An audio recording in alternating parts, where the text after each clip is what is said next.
Dempster and stopped in. Actually, I just called in. I went up to Dempster to Dawson City because I needed to pick up another blanket. I've got a couple of sleeping blankets, and I've got one for the dog, and I've got one to sleep on, like a cloth blanket, and I've got a Hudson Bay blanket as well, like a thicker chap. But I wanted an extra one just in case, because I had heard, I checked the weather app before I started to come out here. It's always wise when you're going to be a long way from anywhere to make some safety provisions. So I looked online while I was in the last place, beginning with C. Why can't I remember that? Anyway, wherever the last place was, I checked there, and the weather is going to be quite bad this weekend.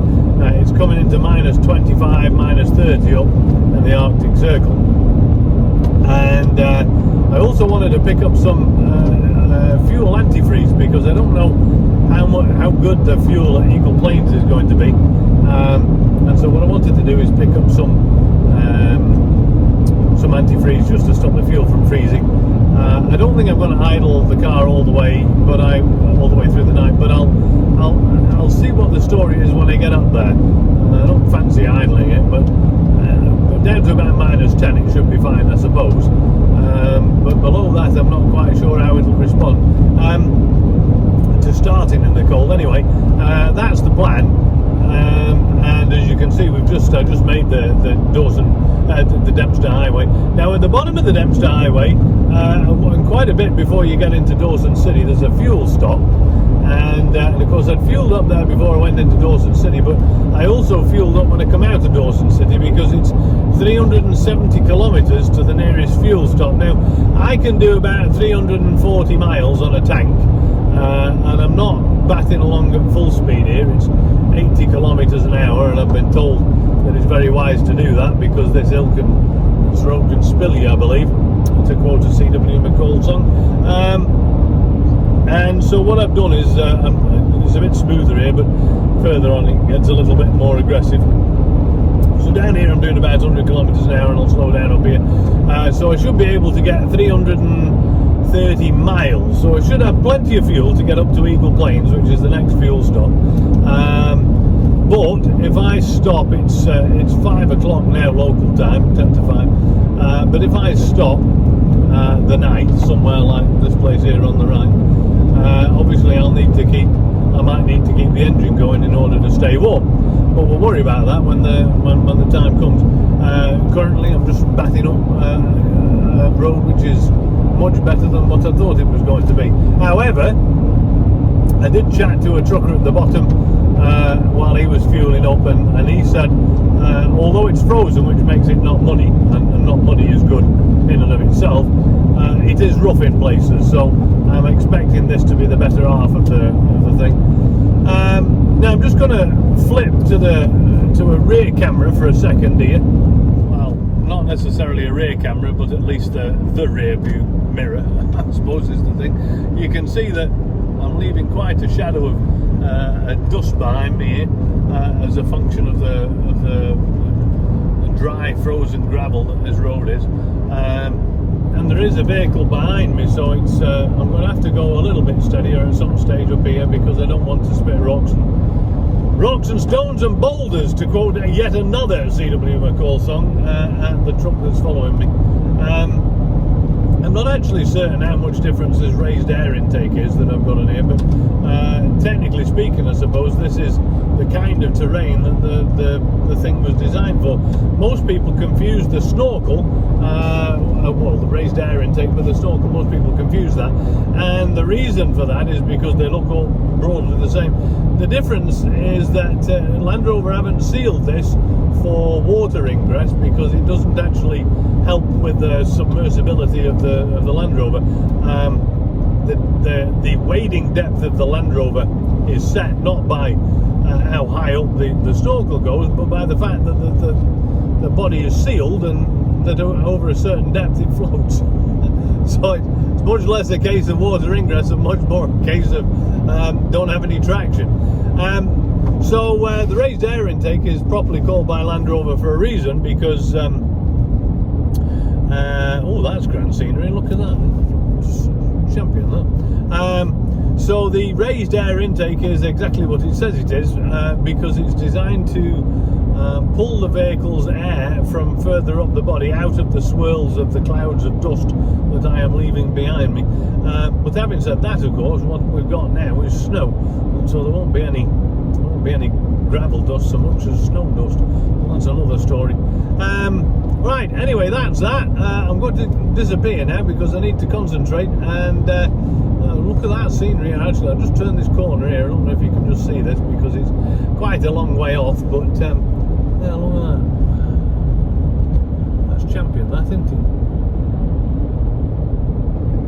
Now, I didn't record too much more on the dash cam until a little later on, and you'll get to see that after the few of these images and short clips. What I did was I stopped here, which I consider to be probably the most stunning part of the Dempster Highway, and it's about, I don't know, it's about 2 hours up the Dempster Highway, and you go through this pass which is outstandingly pretty. And we'd had, just as you could see, we just had a drop of snow, and one of the reasons I didn't record anymore was because the weather was starting to deteriorate, and the sun, as you can see from the images, was about setting, and I'd still got a fair ruck to go. So what I did was I stopped and I focused on taking some drone footage. And considering that I'd never used a drone before in my life, the process was not as simple as it was made out. And I had no internet, so I couldn't figure out how to make it work properly. So I was driving the car in fairly dodgy circumstances, as well as flying the drone, which was all right, I suppose, but could have been better. Anyway, so I stopped with the drone and the car every now and then, and I took these photographs. You can see the sun's just setting here, and I think I had another 3 or 4 hours to go before I started to make progress up to Eagle Plains, which was where I wanted to stop that night, just in case. And the reason I made provision, as you'd heard earlier on, I'd made provision to stop overnight and got plenty of blankets, so I wasn't desperately worried. But Eagle Plains was a place that was attainable and was safe, not to park on the side of the road. There were places to park, as it happened, but having never driven there, I wasn't entirely certain of what I was going to come across or how severe the weather would go. And as you can see, the roads are fairly isolated here, and the Dempster Road, as you know, is 1,000 miles and out. So that was the story. I stopped really recording anything and focused more on the drone footage and the photographs for magazines and personal edification, as it were, and knowing, of course, that I wasn't going to be able to transcribe or wouldn't be able to present nicely recorded live video and would have to do some audio afterwards, which is what happened, as it was. But this little area here is outstanding. I say little, hundreds of thousands of miles of it, but this particular part of the Dempster Highway was, it was, I can't describe it really. I mean, the photographs do all the work, don't they? It was absolutely stunning. Probably the most stunning scenery I think I've ever seen in my life, and it was made better by the fact that, of course, the weather was treating us very nicely at the time, to a little snow and a little on the hills and some wind. It looks very still here, but it was actually extremely cold and very windy and was in minus temperatures, and as you'll see shortly, things were starting to get a bit worse. Let me just pause that. Now, things have deteriorated a bit here, as you can probably see from the camera. We have a situation here where I'm driving through fresh pow, basically, as they say in the Berta, when you do what is it you do, sliding down an hill on a slippy thing. I'm sort of, you can see the road easily enough because it's this big white flat thing in front of you, but I am sort of pushing through about 12 or 14 inches now, give or take, and the corners are not being terribly conducive. So I've steadied up a bit here. We're still jingling on and bothering none, because of course because I come from driving a tipper in the background, and I'm not really sure how else to have a go, really. But in some places the road has become part of the but you can see here, can't you, where the snow's blowing a touch.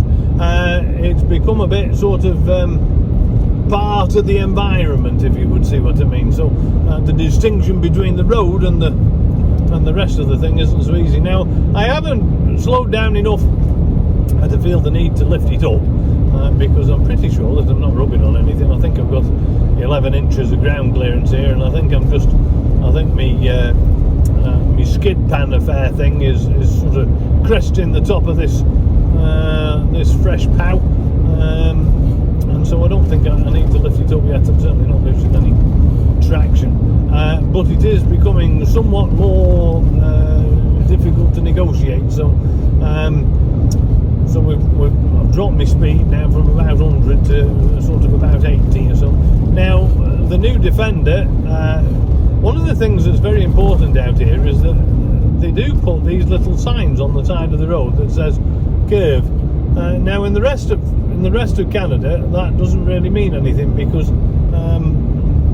in Alberta, of course, they're very frightened of curves. They've no idea what they are. They come screeching at you from the middle of nowhere, and you've got sort of a 5-degree bend, and they expect you to drop to 60k an hour because they're frightened of them.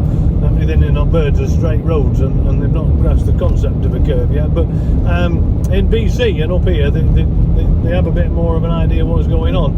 And what's going on here is that when you see a sign that says curve, it is an advisable thing to slow down a touch, especially when you're batting along at 100 kilometres an hour or so.